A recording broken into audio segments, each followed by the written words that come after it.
In a world torn apart by religious and political conflict, in a time of promise and expectation, an astounding story of reconciliation unfolds. A story both epic and intimate, a story of one family and a nation, of tragedy and joy.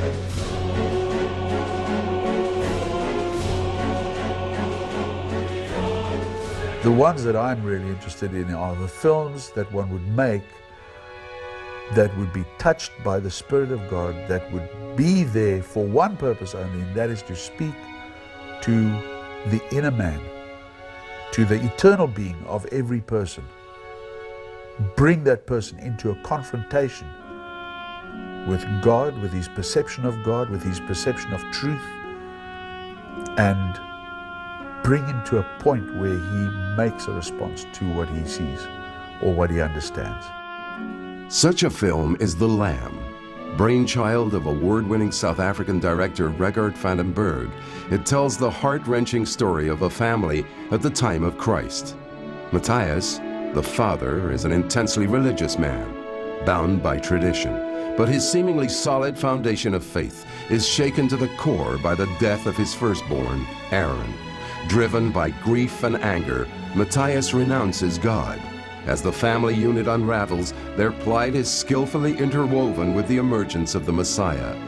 Their paths will eventually cross at the Passover, where Joel's personal sacrifice will mirror an ultimately devastating atonement that will break the hardness of his father's heart. If we can change somebody's life by showing forth truth, it doesn't just change the life of that person, but the lives of all the people that that person would touch as well. So, if we make a movie about a father and his children, and we can change the lives of the fathers, not just by entertaining them, but by really ministering to his inner being, we can change a generation of children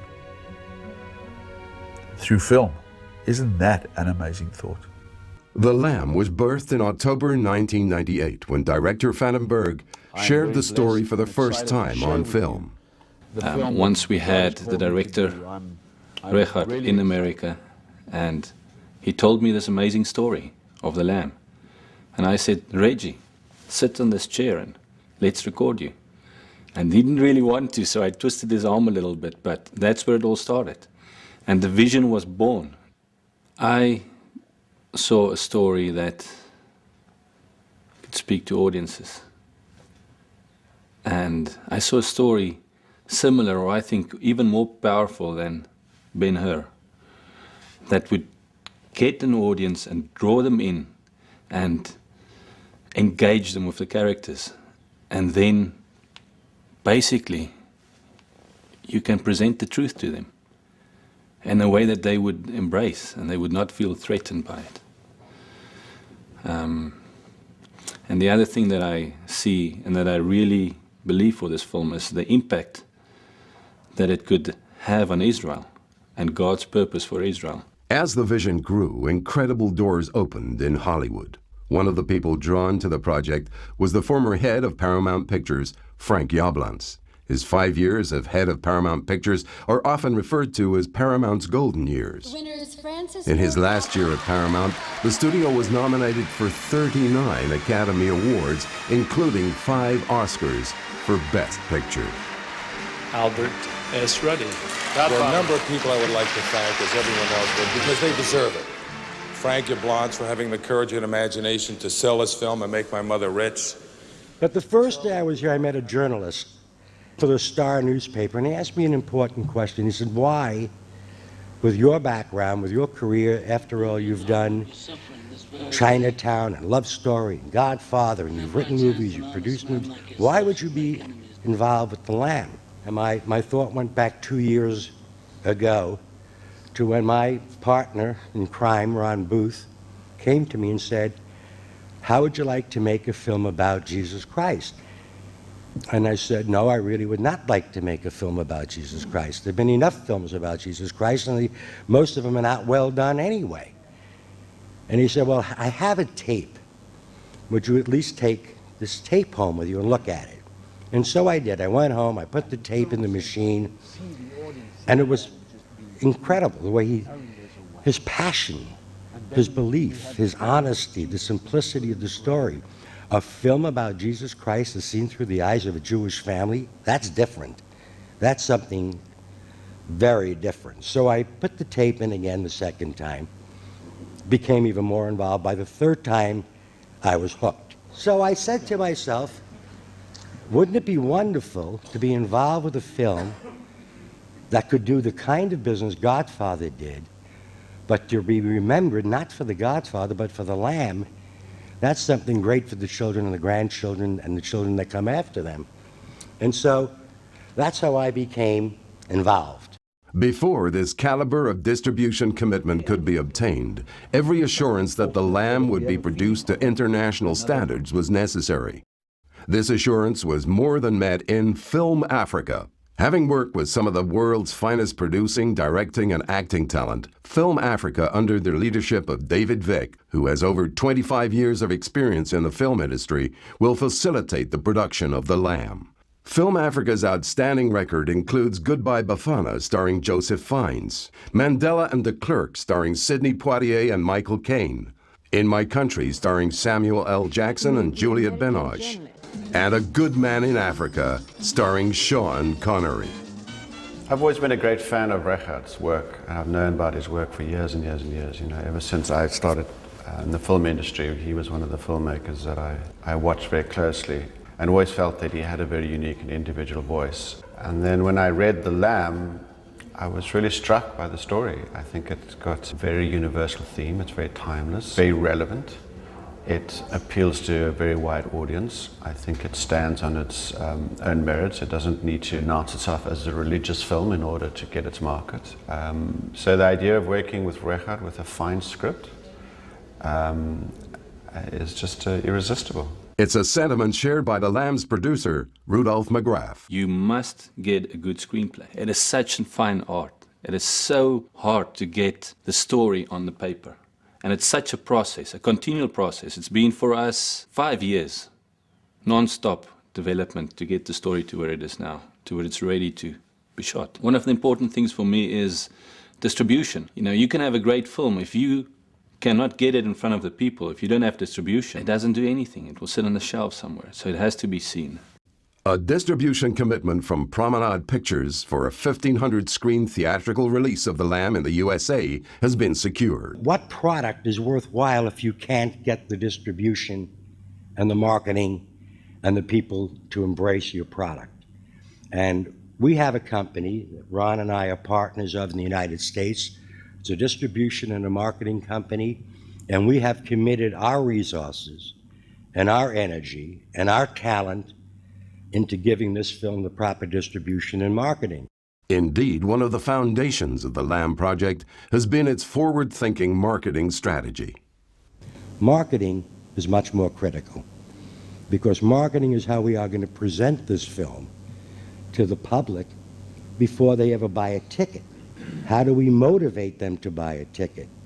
We cannot sell this as a Christian film. We've got to get the secular market to embrace this film, because that's why we're making the film. And if we can get the secular market to embrace this film, we're going to touch millions of hearts.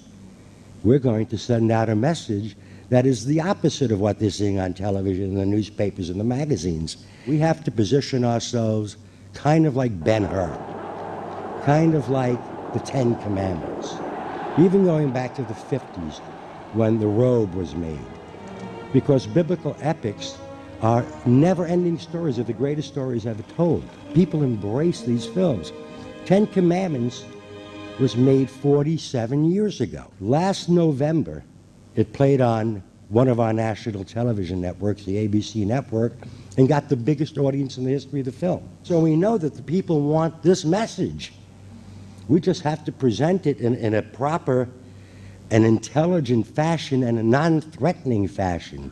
The film has also benefited considerably from a unique investment structure and thoroughly transparent business plan. A great deal of attention has been given to structuring the production and underpinning business model in such a way so as to achieve a maximum return for the investor. This model has effectively turned the pitfalls of production, distribution, marketing, production, and disbursements into strengths.